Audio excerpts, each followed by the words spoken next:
बिस्मिल्लाहिर्रहमानिर्रहीम बिस्मिल्लाहिर्रहमानिर्रहीम अस्सलाम वालेकुम everyone, hope you all are doing well. So आज हम बात करेंगे मेडिकल जूरिस्प्रूडेंस की। मेडिकल जूरिस्प्रूडेंस में हमारा टॉपिक है आज का मेडिकल लीगल रिपोर्ट। तो बेसिकली मेडिकल लीगल रिपोर्ट क्या होती है? First of all will talk about the introduction which is a basic part जिससे हमें इनिशिएट करना चाहिए अपना हर क्वेश्चन। सो बेसिकली अगर हम इंट्रोडक्शन की बात करें तो मेडिकल लीगल रिपोर्ट ऐसी रिपोर्ट है जो बेसिकली क्रिमिनल केसेस में लीगल वैल्यू रखती है, और ये बेसिकली जब कोई पुलिस ऑफिसर या मजिस्ट्रेट रिक्वायर करता है उसकी रिक्विजिशन पे, उसकी रिक्वायरमेंट पे, उसकी डिमांड पे बनाई जाती है। अब फॉर एग्जांपल जैसे केसेस होते हैं रेप का, असॉल्ट का, मर्डर का, तो इन सारे केसेस में क्या होता है कि मेडिकल एग्जामिनेशन की ज़रूरत होती है टू प्रूव दैट कि वेदर जो सर्कमस्टेंशियल जो सब्सटेंटिव एविडेंस हमें ऑन द स्पॉट नज़र आ रहा है, जो हमारे सर्कमस्टेंसेस हैं, क्या वो जो कहानी बता रहे हैं वो एक्चुअली ट्रू है भी या नहीं। To find out the reality हम बेसिकली क्या करते हैं, हम एक मेडिकल ऑफिसर को, ऑथराइज मेडिकल ऑफिसर को जो एक्सपीरियंस होता है उसको हम ये अथॉरिटी देते हैं कि वो प्रॉपरली उस बॉडी को, उस पर्सन को एग्जामिन करें और हमें बताए कि एक्चुअल स्टोरी क्या है, एक्चुअली क्या हुआ था। फॉर एग्जांपल बेसिकली जो मेडिकल लीगल रिपोर्ट है जिसे हम MLR के नाम पर बेसिकली जानते होते हैं, इसके अंदर क्या होता है कि फॉर एग्जांपल एक इंजरी का केस आया है तो उसके अंदर जो बंदा इंजर्ड है, अगर हमें फाइंड आउट करना है कि इंजरी की कॉज क्या है, वेदर वो इंजरी सेल्फ इन्फ्लिक्टेड है या वो किसी और ने ही, कोई एक्यूज्ड है उसका, किसी और ने उसको इंजर किया है, या फिर कौन सा वेपन यूज़ हुआ है, whether sharp edged weapon use हुआ है या फिर ब्लंट वेपन यूज़ हुआ है, या कौन सा वेपन यूज़ हुआ है, किस किस्म का वेपन यूज़ हुआ है, वेदर जो उसके ऊपर अटैक किया गया वो किस डायरेक्शन में किया गया है, वो किस लिहाज से किया गया है, उसकी कॉज क्या आती है, वो क्यों, उस किस वजह से वो इतना ज़्यादा इंजर हो गया, क्या उसको डैमेज हुआ। ओवरऑल जितनी भी उस चीज़ की जो हमें ओवरऑल एक्सप्लेनेशन है कि जो क्राइम हुआ है वो क्राइम उसके साथ सर्कमस्टेंसेस क्या हैं, ओवरऑल जो एक्चुअली क्या उसका सिनेरियो है, वेदर जो एक्यूज्ड है वो गिल्टी भी है या वो इनोसेंट है। तो हर चीज़ को फाइंड आउट करने के लिए हम एक मेडिकल ऑफिसर को ऑथराइज करते हैं कि वो हमें मेडिकल लीगल रिपोर्ट बना के दे, जो कि एक प्रॉपर एग्जामिनेशन के बाद बनती है। अब बेसिकली ये जो रिपोर्ट है ये जैसे कि मैंने पहले बताया कि ये कोई पुलिस ऑफिसर, कोई मजिस्ट्रेट, कोई ट्रिब्यूनल, इवन जो पर्सन जो इंजर्ड है, जो हार्म्ड है, उसकी रिक्वेस्ट पे जब इसको ऑर्डर किया जा सकता है कि ये बनाई जाए, जैसे कोई मजिस्ट्रेट ऑर्डर करता है कि मेडिकल लीगल रिपोर्ट तैयार की जाए, तो ये प्रॉपर तब तैयार की जाती है जब एक प्रॉपर रिक्वेजिशन, प्रॉपर डिमांड होती है। उसके बाद अगर हम इसकी चूँकि हम इसकी मीनिंग की तरफ चलते हैं, मीनिंग इसका बेसिकली ये है कि हम द फिजिकल असेसमेंट और द साइकोलॉजिकल असेसमेंट जो डिटर्मिन, जो स्कार्स हैं, जो मार्क्स हैं, जो हमारे पास कॉन्सिक्वेंसेस आ रहे हैं, उनकी वजूहात क्या हैं और वो किस वजह से, या उनका प्रॉपर जायज़ा लेना कि वो किस किस्म के हैं, वो नेचुरल हैं, वो अननेचुरल हैं, वो सेल्फ इन्फ्लिक्टेड हैं, वो किसी और की वजह से हैं, वो क्या मतलब उनका प्रॉपर सिनेरियो, वो सीरियस है, वो मतलब वो सिंपल है, वो ग्रेवियस हैं, वो किस किस्म के हैं। तो इस सब को डिटर्मिन करने के लिए जो है वो जो असेसमेंट होती है, उस असेसमेंट को जो फिजिकल है या बेशक वो साइकोलॉजिकल है, तो उसको प्रॉपर असेसमेंट के बाद जो हमारे पास एक रिपोर्ट तैयार होती है उसको हम मेडिकल लीगल रिपोर्ट कहते हैं। फर्दरमोर अगर हम इसकी डेफिनेशन की बात करें तो डेफिनेशन बेसिकली जब क्रिमिनल केसेस होते हैं, for example assault, murder, rape वगैरह हो गया, तो उन सारे केसेस में in response to the requisition from a law enforcing authority तो क्या किया जाता है, एक रिपोर्ट प्रिपेयर की जाती है जो कि मेडिकल ऑफिसर या फिर डॉक्टर प्रिपेयर करता है, उसको हम कहते हैं कि मेडिकल लीगल रिपोर्ट है। It is the report basically which is prepared by a doctor और medical officer usually in criminal cases such as assault, rape, murder etcetera in response to a requisition from a law enforcing authority, for example the police officer, magistrate etcetera. Furthermore अगर हम इसके objects की बात करें तो इसके objects में हमारे पास बेसिकली दो ऑब्जेक्ट्स हो जाते हैं कि basically the what is the object behind medical legal report. First of all existence of the authority, existence of the authority जिसने फैसला करना है कि क्या वाकई क्राइम कमिट हुआ है या नहीं हुआ, क्या वाकई जो एक्यूज्ड है वो गिल्टी भी है या वो इनोसेंट है, क्या वाकई जो वेपन हमें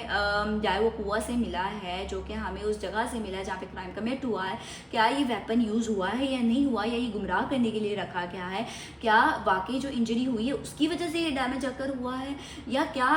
ओवरऑल सिनेरियो क्या है। तो overall basically the existence of the authority के लिए मेडिकल लीगल रिपोर्ट तैयार की जाती है। दूसरी चीज़ जो आ गई वो असेसमेंट, जैसे कि मैंने पहले बताया कि ये असेस करने के लिए कि उसकी फिजिकल कंडीशन क्या है, उसकी मेडिकल कंडीशन क्या है, उसकी साइकोलॉजिकल कंडीशन क्या है, ओवरऑल क्या इफेक्ट हैं, क्या इम्पैक्ट्स हैं, ओवरऑल असेसमेंट करने के लिए जो है मेडिकल लीगल रिपोर्ट तैयार की जाती है। तो बेसिकली हमारे पास टू उसके ऑब्जेक्ट्स हो गए, firstly existence of the authority, secondly actual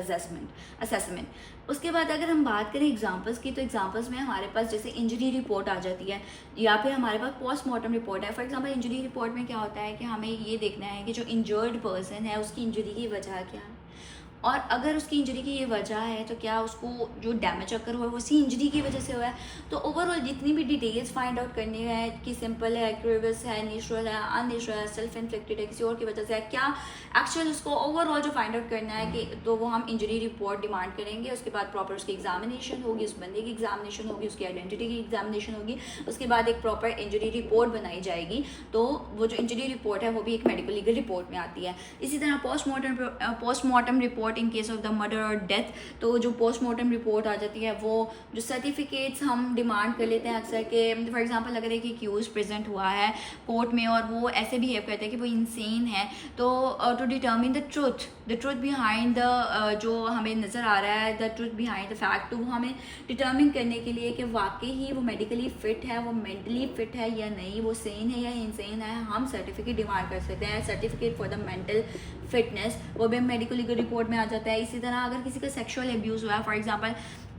जैसा कि हम आजकल देखते हैं कि सोसाइटी में रेप और असॉल्ट के केसेस काफ़ी ज़्यादा हो जाते हैं, तो in case of the rape या फिर जो भी सेक्सुअल एब्यूज़ है, हरासमेंट है, तो उसको डिटर्मिन करने के लिए हम मेडिकल लीगल रिपोर्ट बनवा सकते हैं कि वह तो रेप हुआ भी है या नहीं हुआ, अगर हुआ है तो उसका मतलब वो ब्रूटल था, वो कैसा था, मतलब ओवरऑल उसको डिटर्मिन करने के लिए इवन आपको जो सैम्पल्स मिलते हैं, जो विक्टिम है उसकी बॉडी से जो आपको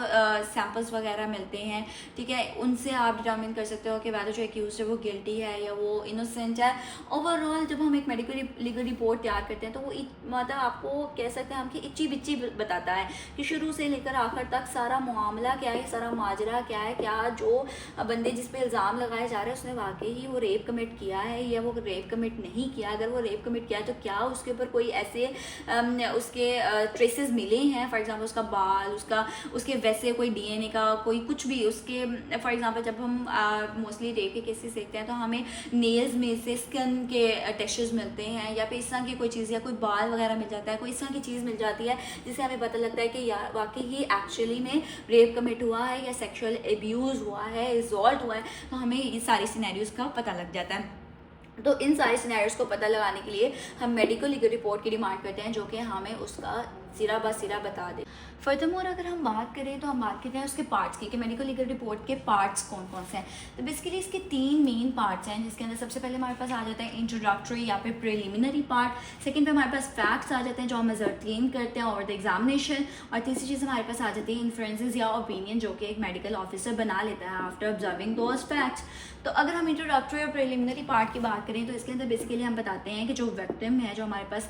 बॉडी आई है, जो हमारे पास पर्सन आया है, उसका नाम, एज, एड्रेस क्या है, फर्दरमोर एग्जामिनेशन का टाइम, डेट और प्लेस क्या है, एंड थर्डली हम बता देते हैं कि किसी ने उसे आइडेंटिफाई किया है या नहीं किया, अगर किया है तो किसने आइडेंटिफाई किया है या उस पर्सन की अपनी आइडेंटिटी कम्प्लीटली क्या है।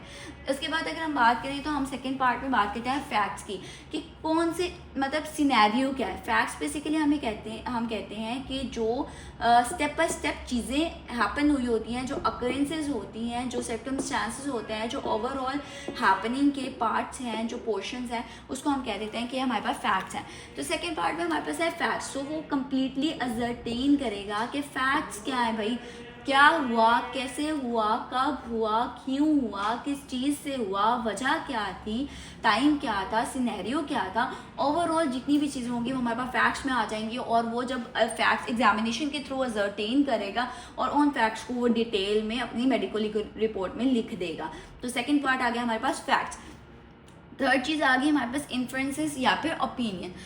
बेसिकली जब वो इंट्रोडक्टरी पार्ट लिख लेता है, ओवरऑल उसकी इंट्रोडक्शन बता देते हैं, सारी चीज़ें बता देते हैं, डिटेल्स पे, उसके बाद फैक्ट्स पे आ जाता है, फैक्ट्स में आके वो सारी डिटेल्स बता देता है, ईच एंड एवरीथिंग को एक्सप्लेन कर देता है कि अच्छा मेरी एग्जामिनेशन के मुताबिक ये सारे सिनेरियोज हुए हैं। तो उसके बाद उन फैक्ट्स को ऑब्जर्व करते हुए उसकी ऑब्जर्वेशन पे जो उसकी ओपिनियन होती है, जो उसकी इन्फरेंस होती है, जो वो इन्फर करता है कि अच्छा ठीक है इन सारे सिनेरियोज में जब ये हुआ है तो उसके नतीजे में क्या हुआ होगा, जो उसका अपना पॉइंट ऑफ व्यू है। तो at the end of the report वो अपना ओपिनियन, अपना पॉइंट ऑफ व्यू ब्रीफली लिख देता है। ब्रीफली वो अपना पॉइंट ऑफ व्यू बता देगा कि इन सारे फैक्ट्स के मद्देनज़र, इन सारे एग्जामिनेशन के मद्देनज़र मेरा ओपिनियन ये है, वेदर क्राइम कमिट हुआ है या नहीं हुआ, अगर हुआ है तो किस तरह से, मतलब क्या वो जो सर्कमस्टांसेस हैं, जो सर्कमस्टांशियल एविडेंस है वो सही बता रहा है या वो सही नहीं बता रहा है, तो वो अपना इन्फरेंस, अपना opinion at the end of the report बता देगा। इसी तरह ये 3 पार्ट्स हो जाते हैं, introductory, preliminary part, facts observed, ascertain, and thirdly the inferences और the opinions of the medical officer who examined और who made the medico legal report. उसके बाद अगर हम बात करें तो हमारा नेक्स्ट पोर्शन आ जाता है पर्पसेस क्या है हमारे पास। अब आपको हमने, चूंकि आपको एक क्वेश्चन अटेम्प्ट करने के लिए इन सारी चीज़ों की ज़रूरत होती है कि आप एक प्रॉपर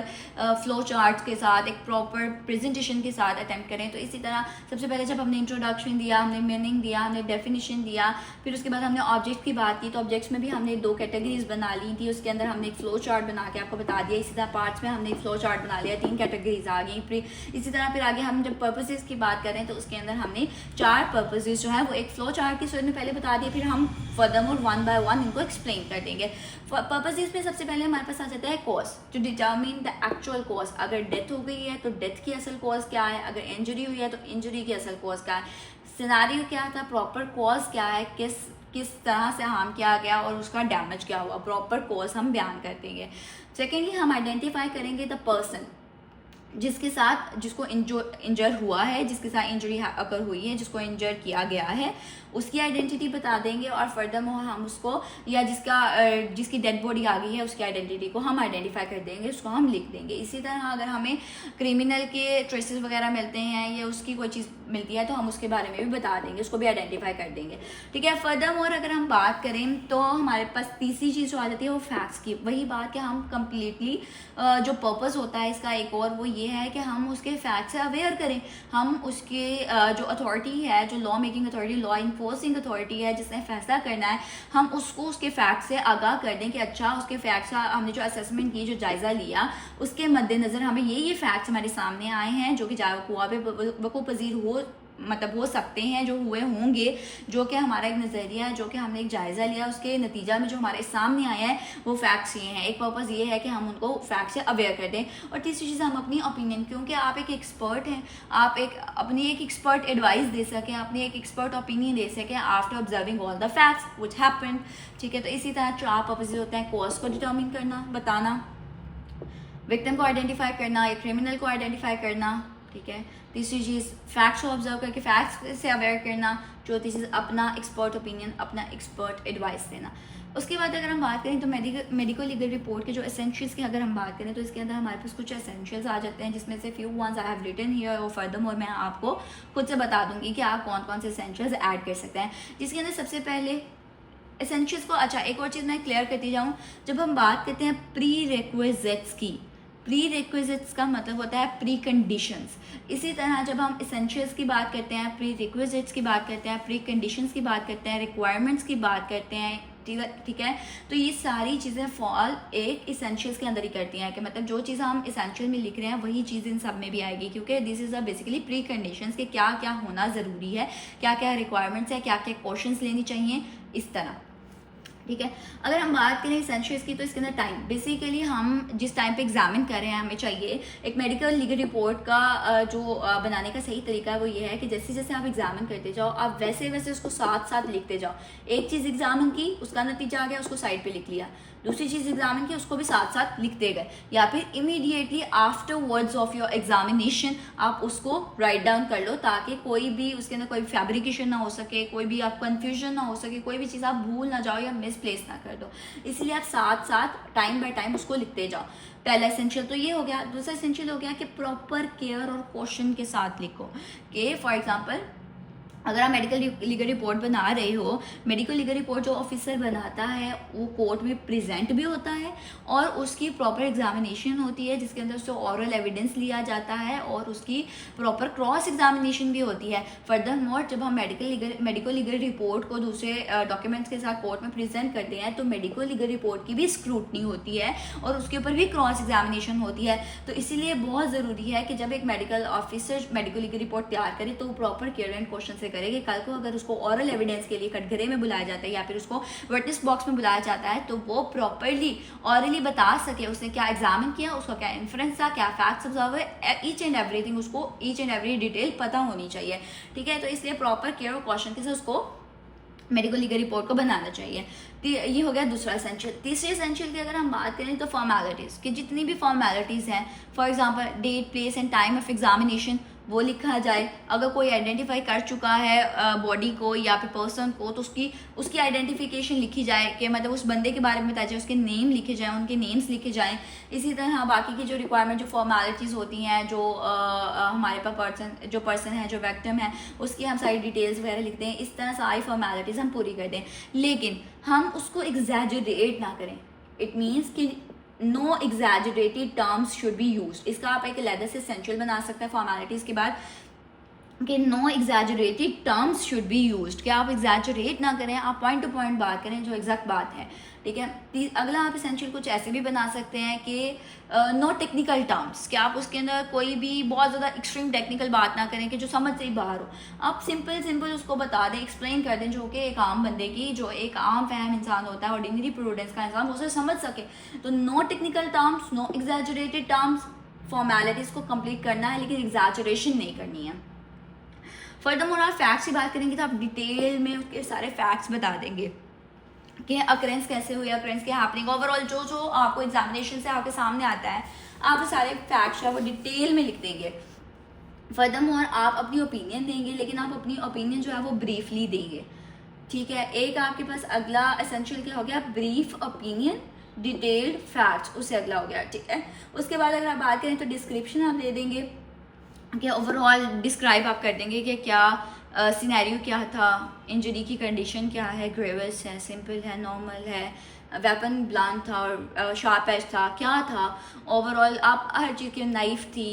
कोई वुडन था, कोई वुडन चीज़ थी, क्या था, आप ओवरऑल हर चीज़ की को डिस्क्राइब कर देंगे कि जो आपके सामने सिनेरियो आ रहा है, जो आपके सामने पर्सन आ रहा है, उसको देख के आपके पास क्या क्या चीज़ें आ रही हैं, क्या क्या आपके पास नॉलेज आ रहा है, वो सारा कुछ डिस्क्राइब कर देंगे, ओवरऑल डिस्क्रिप्शन दे देंगे। फर्दरमोर आप एग्जामिनेशन ऑफ एग्जिबिट्स करेंगे कि आपको वो जो जगह थी जहाँ पे क्राइम कमिट हुआ, वहाँ से जो मिलता है, जैसे आर्टिकल्स ऑफ क्लोथिंग हो गए या फिर आपके पास कोई भी वेपन वगैरह आता है, तो आप उसको कम्प्लीटली एग्जामिन करेंगे, उसको प्रिजर्व करेंगे, उसको लेबल करेंगे, उसको फिर आगे उसकी जो डिटेल और इन्फॉर्मेशन है वो भी आप अपनी मेडिकल लीगल रिपोर्ट में एंटर करेंगे। और जो मेडिकल ऑफिसर होगा, ये नहीं, जो दूसरी अथॉरिटी होगी जिसने डिमांड किया मेडिकल ऑफिसर से, रिक्वायर किया कि वो मेडिकल लीगल रिपोर्ट बनाए, उसको आप सारी उन चीज़ों से इन्फॉर्म करोगे और उसको प्रिजर्व करके पैकेट्स में वो चीज़ें, ताकि किसी के फिंगरप्रिंट्स वगैरह ना आ जाए, वो प्रिजर्व रहे, वो सेव रहे, उसको आप पैकेट्स में, एनवेलप्स में डाल के, जो हमारे ट्रांसपेरेंट पैकेट्स होते हैं उसमें डाल के आप लेबल करके जो आपकी अथॉरिटी है, जो पुलिस ऑफिसर या मजिस्ट्रेट या जो भी अथॉरिटी है, उसको आप सबमिट कर देंगे।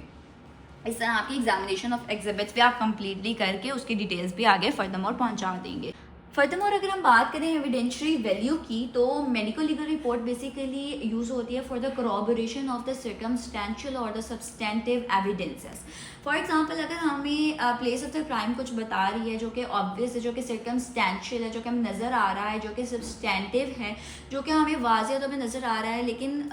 फिर भी हमें उसकी चूँकि मर्डर, रेप, असॉल्ट, ये ऐसे केसेस होते हैं जो कि नाजुक होते हैं, जो कि क्रिमिनल केसेस हैं और मतलब ये बहुत सेंसिटिव केसेस होते हैं। तो इन केसेस को एक्चुअली प्रूव करने के लिए, उनकी कोरोबोरेशन के लिए, उन सर्कमस्टेंशियल और सब्सटेंटिव एविडेंस जो कि हमें चाहे वकूआ पे नज़र आ रहे हैं, उनकी तस्दीक करने के लिए हम इसकी कोरोबोरेशन डिमांड करते हैं। Corroboration is basically the word which is use which we use for the तस्दीक। बेसिकली जब हमने तस्दीक करनी होती है तो जिस चीज़ को हम यूज़ करते हैं, फॉर एग्जांपल MLR जो कि मेडिकल लीगल रिपोर्ट है, तो ये कोरोबोरेटिव एविडेंस है जो कि कोरोबोरेट कर रहा है उस चीज़ को जो हमें ऑलरेडी सर्कमस्टेंशियल एविडेंसेस से पता लग रही है। ठीक है, अब बेसिकली नॉर्मली क्या होता है कि जो मेडिकल लीगल रिपोर्ट है उसको हम कोरोबोरेशन के लिए यूज़ करते हैं कि फॉर एग्जांपल एक सर्कमस्टेंस है, वो ये बता रहा है हमें कि यहाँ पे रेप हुआ है, ठीक है, और रेप मतलब उसके कुछ ट्रेसेस मिल रहे हैं कि अच्छा वो लिंक कर रहा है टू सम एक्सटेंट, तो एक एक्यूज पर्सन है हमारे सामने, उस जो सर्कमस्टेंसेस हैं वो एक इशारा करें एक्यूज पर्सन की तरफ। चूँकि ये एक बहुत ज़्यादा सेंसिटिव मामला है तो इसके अंदर हम डिमांड करते हैं medical legal report. To determine कि एक्चुअली क्या वाकई ही रेप हुआ है, और अगर हुआ है तो क्या वो उसी बंदे ने किया है, क्या उसके ट्रेसेस मिल रहे हैं, क्या प्रॉपरली हम इसको इन्वेस्टिगेट करते हैं। उसके लिए हम मेडिकल लीगल रिपोर्ट यानी कि उसकी जो सर्कमस्टेंसेस बता रहे हैं उसकी कोरोबोरेशन के लिए हम एक रिपोर्ट डिमांड करते हैं जो कि मेडिकल लीगल रिपोर्ट होती है। तो बेसिकली इसकी जो वैल्यू आ जाती है टू सम एक्सटेंट वो कोरोबोरेटिव एविडेंस की आ जाती है। फर्दरमोर अगर हम बात करें तो कोर्ट पहले देखेगी कि इसकी जो पीछे रीजनिंग है, जिन ग्राउंड्स पे ये बनाई गई है, जो इसकी एक्चुअल जो इसकी एक्सप्लेनेशन है, जो इसके बैक में है, जो चीज़ सामने आ रही है, जो वाजिया हो रही है, जिसकी वजह से ये बनाई गई है, जो चीज़ बेसिकली रीजनिंग हम बेसिकली कहते हैं जिस चीज़ के ऊपर वो बेस करी है, जिस चीज़ के ऊपर वो जो उसका ग्राउंड है बेसिकली वो उसको देखेगी। अगर तो वो सेटिस्फैक्ट्री है तो कोर्ट उसे एक्सेप्ट कर लेगी, वरना वो उसे अवॉइड भी कर सकती है। इसी तरह उसकी evidential value according to its reasoning, उसकी जो एक्सप्लेनेशन है उस पर बेस करती है। उसके अंदर हमारे पास एक केस लॉ भी आ जाता है 1998 SCMR 1778 जो कि basically evidential value of medical legal report के ऊपर बात करता है कि इसकी evidential value first of all corroborative evidence, मतलब ये बेसिकली कंसिडर किया जाता है। फर्दरमोर ये एक लीगल एविडेंस है, इसको एक्सेप्ट किया जाता है क्रिमिनल केसेस में ख़ास तौर पर। और उसके अलावा जो बात है वो ये है कि इसकी जो एग्जिस्टेंस है वो इसकी रीजनिंग, इसके लॉजिक, इसके ग्राउंड्स, जो बैक बिहाइंड सारा सिनेरियो है उसके ऊपर डिपेंड करता है। अगर कोर्ट सेटिस्फाई हो जाती है तो इसको एक्सेप्ट कर लेती है। अगर कोर्ट सेटिस्फाइड नहीं है about that medical legal report की रीजनिंग उसको सेटिस्फाई नहीं कर पा रही है, उसकी एक्सप्लेनेशन उसको सेटिस्फाई नहीं कर पा रही है, उसकी क्रॉस एग्जामिनेशन में कोई ग्लिच आ गया है, कोई फॉल्ट आ गया है, उसकी स्क्रूटनी में कोई फॉल्ट आ गया है तो कोर्ट उसे अवॉइड भी कर सकती है। फर्दरमोर अगर हम बात करें तो हमारे पास आ जाती है एक्सपर्ट एविडेंस। इसकी जो वैल्यू है वो जिसे हम एक्सपर्ट ओपिनियन लेते हैं, तो QSO में एक्सपर्ट एविडेंस के नाम से इसको हम बेसिकली एक्सप्लेन करते हैं। इसको हम बताते हैं कि जब हम किसी एक्सपर्ट का ओपिनियन लेते हैं, कोई उसकी रिपोर्ट लेते हैं, तो उसको हम एक्सपर्ट एविडेंस के तौर पर शुमार करते हैं। फर्दरमोर अगर हम, और वो एप्लीकेबल है, वो एक्सेप्टेबल है। फर्दरमोर अगर हम बात करें तो पुलिस रूल्स 1934 के मुताबिक भी अगर कोई इंजरी होती है, कोई इस तरह का के मामला आ जाता है सीरियस क्रिमिनल नौयत का, तो उसके ऊपर पुलिस या फिर मजिस्ट्रेट डिमांड कर सकता है कि उसकी प्रॉपर से असेसमेंट हो, इन्वेस्टिगेशन हो, एग्जामिनेशन हो। तो फिर वो क्या करेगा, वो मेडिकल ऑफिसर को रिक्वायर करेगा, डिमांड करेगा एक ऑथोराइज मेडिकल ऑफिसर को कि वो उसको एग्जामिन करे और एक रिपोर्ट तैयार करके दे। तो इसी तरह लेकिन ये जो मेडिकल एग्जामिनेशन होती है ये विक्टिम की कॉन्सेंट के बगैर नहीं हो सकती। ठीक है, उसकी कॉन्सेंट बहुत ज़्यादा ज़रूरी है। In case of the female उसकी कॉन्सेंट बहुत ज़्यादा ज़रूरी है और मजिस्ट्रेट की तरफ से डायरेक्शन होना ज़रूरी है कि वो वाकई ही उसको एग्जामिन कर ले एक लिविंग वुमेन की केस में। और अगर कोई डेड बॉडी है तो उसकी एग्जामिनेशन के लिए भी मतलब एक प्रॉपर रिक्वेजिशन की ज़रूरत होती है मजिस्ट्रेट की या पुलिस ऑफिसर के, और उसके लिए उनकी कॉन्सेंट, जो उसके वर्सा होते हैं उनकी कॉन्सेंट, हियर्स की कॉन्सेंट भी जो है वो होनी चाहिए। फर्दरमोर अगर हम इसे कंक्लूड करें तो ओवरऑल आज हमने मेडिकल लीगल रिपोर्ट की जो बात की उसके अंदर हमने पहले इंट्रोडक्शन देख लिया,